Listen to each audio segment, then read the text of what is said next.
Assalamu alaikum, muhtaram tыңлаучылар.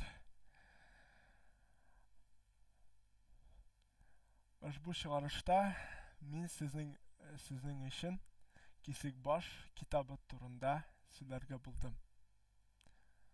Кисек баш китабы 13-14 йөзләргә караган Кисек баш китабы татар халык арасында элек-электән киң таралган, күп укылган әсәрләреннән санала.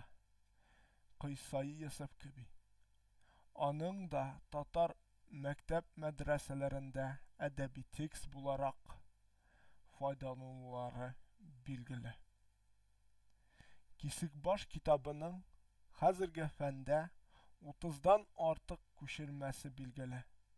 Алар Татарстан Фәннәр академиясының архивында, Казан Идел буе федераль университетының гыйльми китапханәсендә, Санкт-Петербургтагы Шәрекъшөнаслык институтындагы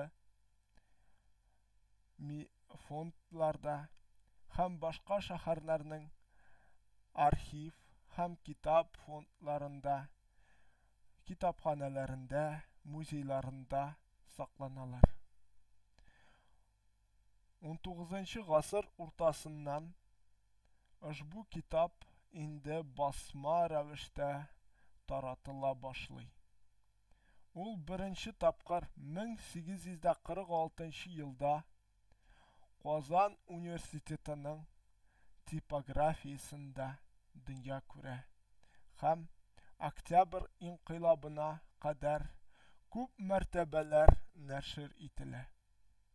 Аның Казан басмалары Финляндия татарларында, Ташкентта, Душанбедә, Ашхабадта, Бишкәктә, Оренбургта, Өфедә, Әчтерханда, Төмәндә һәм башка төбәкләрдә күпләп таралуы мәгълүм.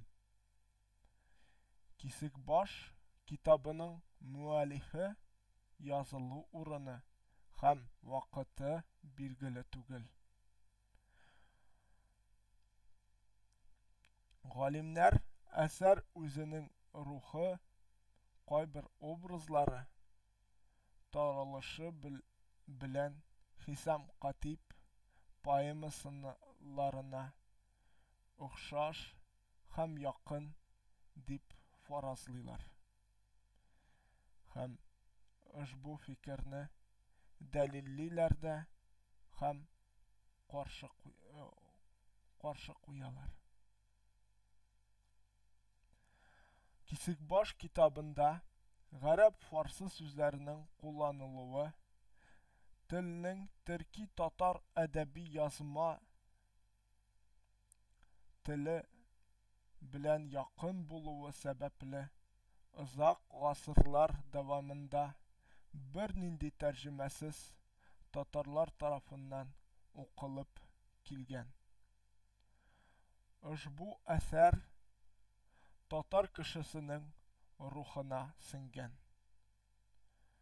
Бөек Тукайыбыз һәм башка әдипләребез, шагыйрьләребез Кисек баш китабына күпләпчә мөрәҗәгать итүләре, андагы сюжетларны иҗади файдаланулары нәкъ менә шуның белән аңлатыла.